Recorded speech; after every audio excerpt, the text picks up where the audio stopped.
I am here with John J. Gay, class of 2002. This is for my social media profiles and whatnot. So, I know you're doing something big this year that you haven't done in past years. Tell us what's this big project you've taken on that's different from the previous years you were here? It is the WJPZ at 50 podcast, and I apologize because my voice is a little shot from yelling all weekend, but it's an audio history of 50 years of WJPZ radio. We've had some amazing guests on the show, including Jordan Hayes, and it's getting to hear all the different stories from all the different years of the radio station. Yeah, so what's the big thing that you learned? A big thing that I learned would be that no matter what year it is, whether it's 1972 or 2022, we all have a lot of the same stories in common and the same experiences at WJPZ. Exactly. The attendance for this year has been, I don't have the official numbers yet, but I think this is the largest attended banquet that we've had in the last couple of years. Do you think your podcast had something to do with that, or?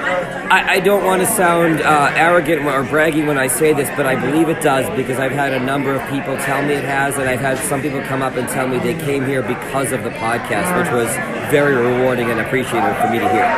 Thank you. So, thank you very much. I hope you enjoyed your time here, and please listen.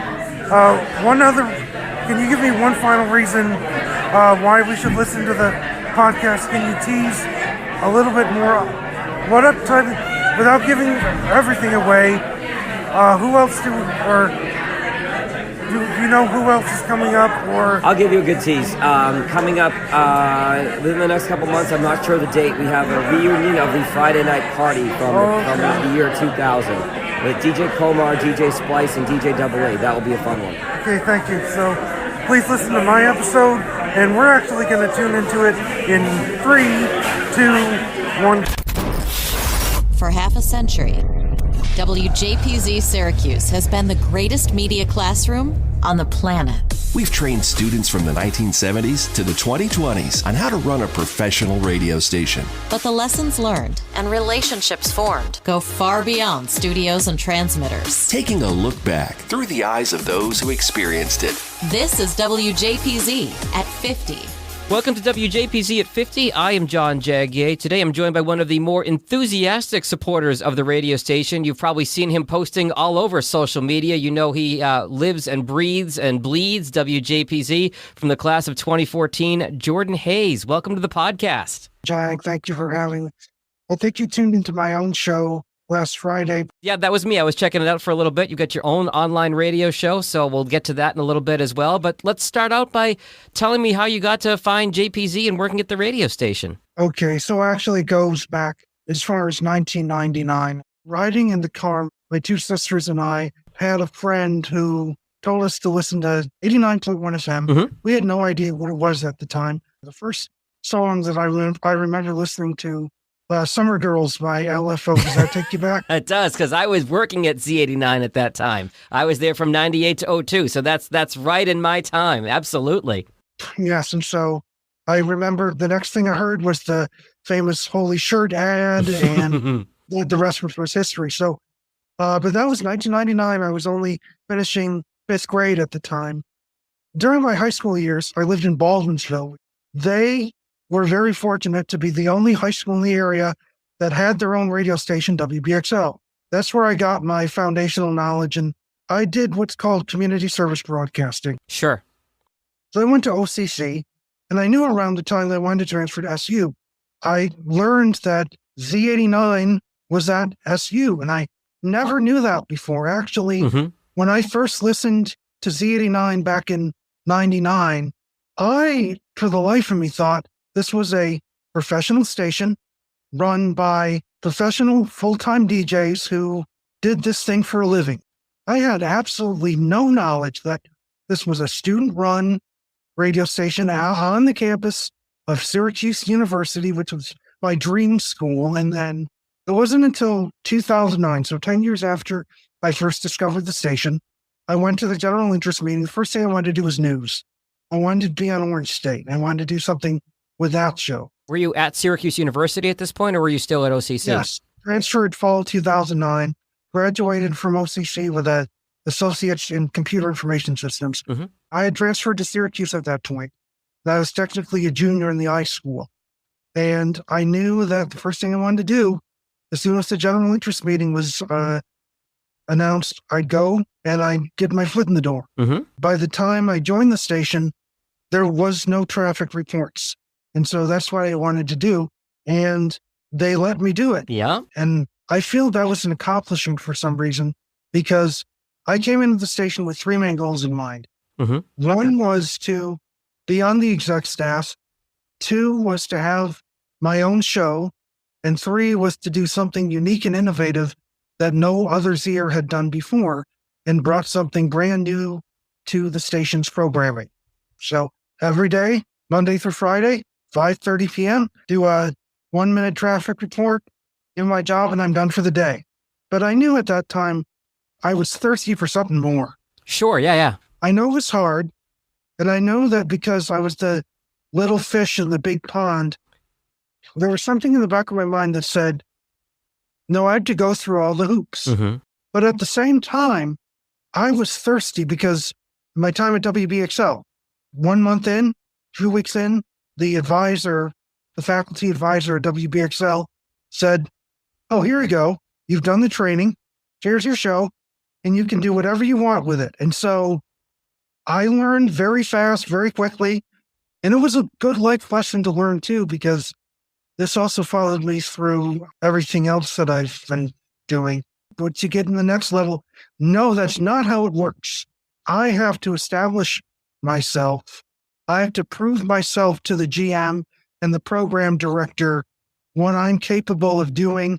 Not just an idea, but can I execute on it?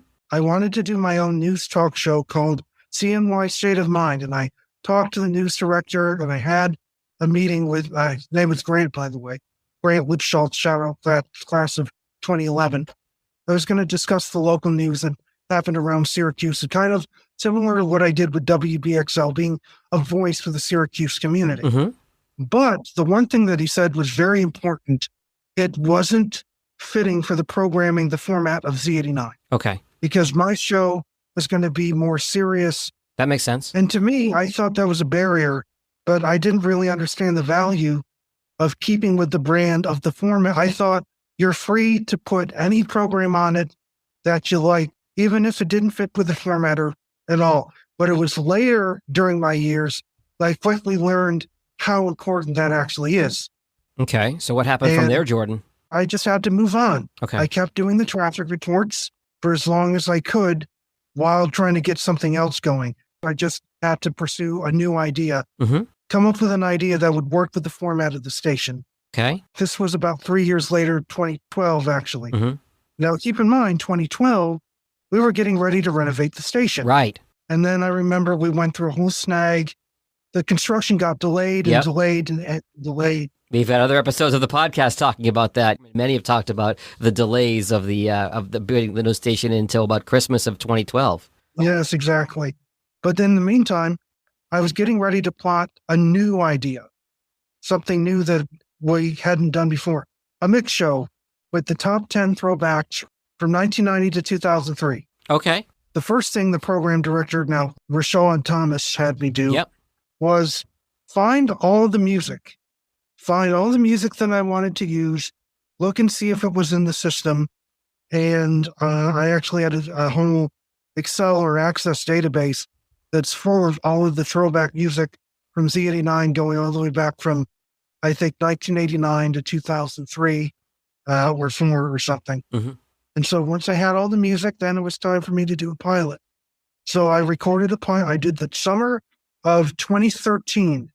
Summer 2013, I was in there almost every day recording the pilot of what would eventually become my first mix show, the Top 10 Throwbacks Countdown. I love it. So they gave me some feedback. New program director, Joey Costco, class of 2014, Liverpool native, along with Corey Crockett. He listened to the pilot, gave me some feedback, which I was able to take, and I was able to learn from. And then by the fall, there it was. I got to go on the air doing my own show. And goal number 2. Goal number 3 By that time, I was the web director for Z89. Sounds like you were using the iSchool stuff pretty well between an Excel or Access database for those songs and then also managing the web stuff for Z89. So you had your hands in a lot of different things at that point. When was the throwback show on, Jordan? When was that on the air? That was Saturday nights, 9 to 10 during the fall 2013 semester. And then we bumped it to 8 to 9 Saturday nights for the spring 2014 semester. Okay, great. That show also gave me the opportunity to do a show with 3 members of the Pulse during the Banquet. So Banquet 2014, it fit in with the show, and I asked Maureen Cooper, Jay Sweet, Jason Palladino, Yep. and Harry Waring. Mm-hmm. So I got to do a show all about the Pulse days with those 3, and I had a blast because I got to learn something else that I didn't know about the station. I had no idea that there was the Pulse. That makes sense because we've got an upcoming episode with the podcast about that. We had Dan Austin and Jeff Wade talking about the Pulse, and then we've got Harry Waring and Dina Jacoby talking about flipping back to Z89. So if you had found the station in 1999, that would have been very soon after they switched back to Z89 from the Pulse. Yes, and I also heard, I was listening to your 9/11 episode, and the one thing that I took away from that was Harry and Dina made sure that after they graduated, the new class coming in, which I guess would have included you, Yep. they wanted to make sure that you and whoever was left at the station was left in good hands, that you had a direction. Mm-hmm. You had a direction, you had a plan for keeping Z89 going after that transition. Maybe, I know this is you asking the questions. Go ahead. What was that like for you then? We talked about that in many episodes of the podcast, including the one with my class of 2002 classmate, Matt Del Signor, who's coming into the Hall of Fame this year. Harry really said exactly what you said, Jordan. If we don't bring in these freshmen and put them in positions of power, there's going to be no radio station. And because when we went in there, we were welcomed like family and we were given things to do and we were given responsibility, we felt like we had ownership of a part of the radio station. And I think that's, to answer your question, that's the feeling that we had. And we knew that we had this responsibility to not fail because there were generations before us that had kept it going, and now it was our turn to keep it going. That's interesting because I'll say this: had you and the new class not taken that responsibility seriously, there would have been no me. My sister's friend wouldn't have been able to tune to 89.1 FM and hear the beat of Syracuse, the all-new Z89. Here's LFO Summer Girls. And then I wouldn't have, 10 years later, had my own legacy that I contributed to the station. So I guess it all comes full circle. I want to come back to something you said a minute ago, Jordan, and that is when you talked about accomplishing those goals. You got on the air to do traffic, and then you came up with an idea for a show, and they said it didn't fit the format. You had to go back to the drawing board, come up with something else, and you found something that worked, and you got that throwback show on the air. Yes. I think that says a lot about you as far as your perseverance, and it seems like that's probably one of the lessons you learned at Z89. Exactly. It wasn't overnight, and it took time. So remember, I started in fall of 2009, and I didn't get my throwback show until the fall of 2013.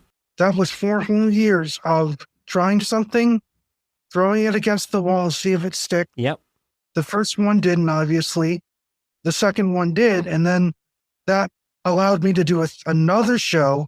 We're doing this on the 8th anniversary of my last show, which was essentially the Lost and Forgotten Hits. Oh, wow. That shifted to music that Z actually played, but unfortunately they didn't chart very well, and they got taken off of regular rotation very quickly. Do you remember what 1 or 2 of those songs were? Bottoms Up. Do you know Bottoms Up by... Yeah, Trey Songz, Nicki Minaj, right? Yes. Yep. Another one was Fireflies. Owl City. Owl City. And we could play this all day long. Yes, you're right. So any other lessons besides perseverance that you felt you learned at Z89, Jordan? Oh, yes.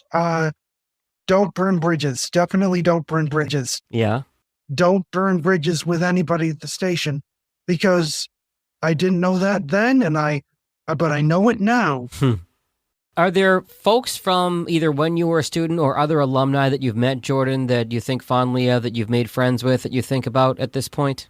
Oh, yes. I have a whole list of names that I could name here, but we would be all day. So as I mentioned, Grant Lipschultz, he was a friend, he was a mentor as news director, and I really looked up to him, and he looked up to me. Nikki Schwartz, does that name ring a bell? Yep. Michelle Buckwalter, now Michelle Badrian. She's a good friend of Yes. mine. She's like a little sister to me, yeah. David Prop. Do you know who David Proper is? He was a sports guy. I don't know the name, no. Eric Silverman, Yep, I know Eric. Yep, of course, yep. Veronica V. Ripson, Mm-hmm. and then Liz Doyen, absolutely. Yeah. Stephen Tex, Kurtz, Mm-hmm. and of course, Jay Sweet, Jason Palladino. Mm-hmm. I met him during the banquet when I did the Pulse show, Harry Waring, and then Mo. Yeah, Mo Cooper, whose voice you hear on this podcast. There you go. Jordan, are there any funny stories you can think of that you still laugh about, funny moments that happened when you were at the station before we wrap up?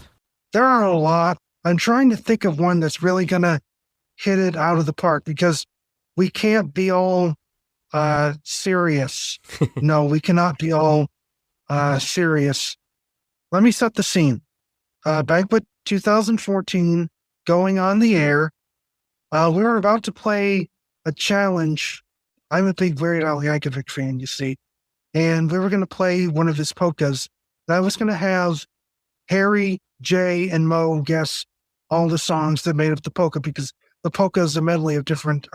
For those who don't know, Weird Al puts out these polkas where he takes popular songs and rearranges them into a polka, keeps the lyrics, but makes it a polka, for those who don't know. But yep, so go ahead.